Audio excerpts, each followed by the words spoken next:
Welcome to Business Q&A with me, Ray White. Well, retail property is about far more than just bricks and mortar. Behind every shopping centre is a complex ecosystem of tenants, shoppers, investors, communities and policymakers, all with different expectations.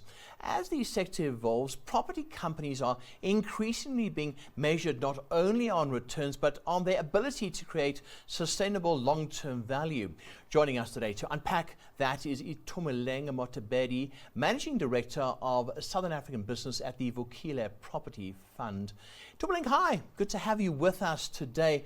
I mean, a retail REIT serves a remarkably diverse set of stakeholders. That's the whole thing.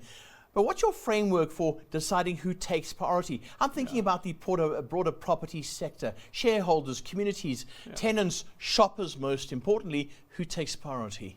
Yeah, thanks for having me, Ray. It's a pleasure to be here. I think, when someone looks at all the stakeholders in the REIT environment, the way that we tend to look at it is, there's a fundamental starting point. So if you really get to understand the shopper intimately and you give them goods and services and a product that they appreciate, what happens is they come to the mall and then they support the tenants. The tenants then tend to do well if the shoppers come, right? If those tenants do well, your shareholders do well. If your shareholders do well, your share price re-rates. You can afford more assets, you can buy more and raise capital. When you raise capital, the bankers are happy.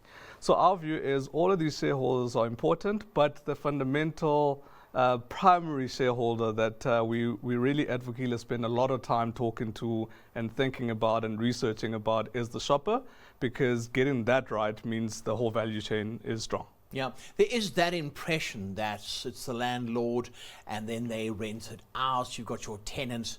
But then if you think about it and how that works, I mean, the tenant actually does take that space up in practice, but how does this benefit both parties? It's the symbiotic relationship.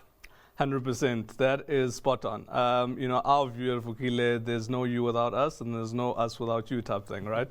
We really need to work together. It's a symbiotic relationship with our tenants. We have a wonderful relationship with our, major listed tenants, but also small regional and entrepreneurs within our portfolio. We really try and sit down with tenants to understand their growth strategy. We put fact sheets for all of our properties. It's not foreign in the Vukile context to do a deal that will only, see the impact in 2 years' time where you close it. You speak about strategy, you walk the walk with them, you share insights, you share information, and once you've give the box over, you then work jointly with your tenant to see how they're trading. And if you find that tenants generally are trading well, that's brilliant. That speaks to kind of this value chain that we were talking about. But if, for instance, the tenant needs, slightly smaller premises, you have that engagement. So our view is it's a true partnership. If you sign a 5-year lease, every single day of those 5 years, you really need to work with your tenant.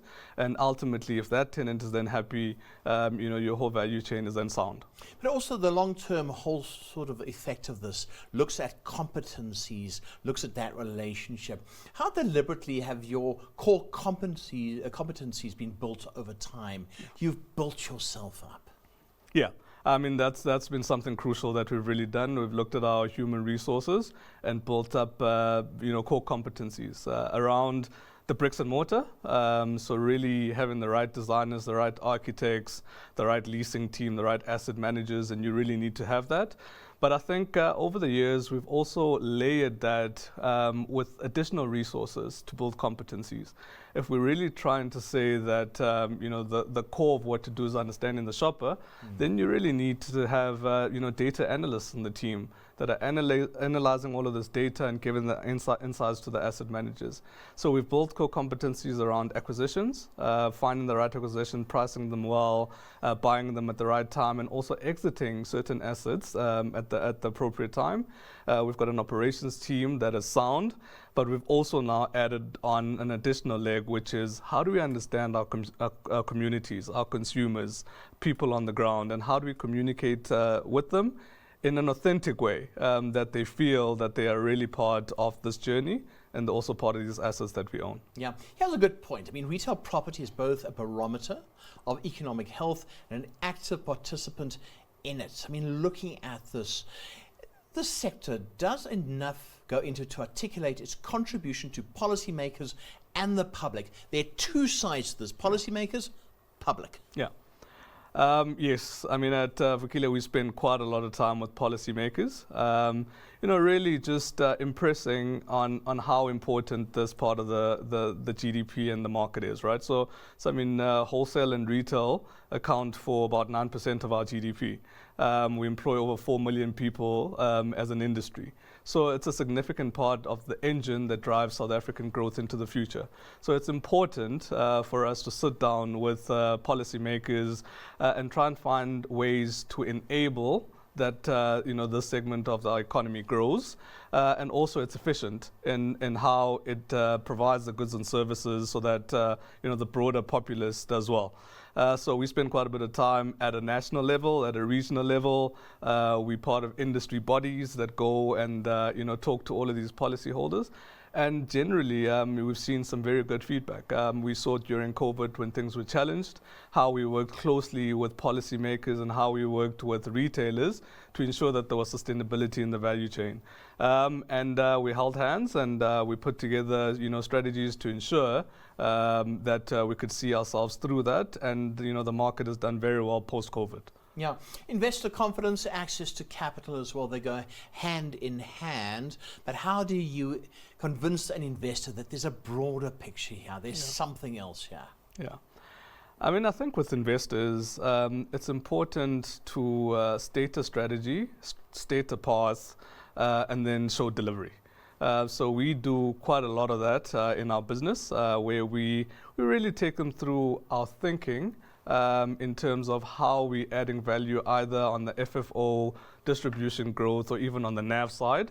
And then we execute on that strategy and we give them an update every 3 months. So to me, I think what's important in the relationship with investors and all other stakeholders is really sitting down with them and saying, here's our strategy, here's our plan, back us, and we'll deliver. And periodically we'll come back to you to show you the delivery. And at Vukile, over the past 21 years, fortunately, we've managed to deliver on all of our promises. Yeah, most certainly. It's that relationship, it's that whole symbiosis. Itumeleng, thank you so much. Good to chat to you. That was Itumeleng Mothibeli from Vukile Property Fund. Until next time, goodbye.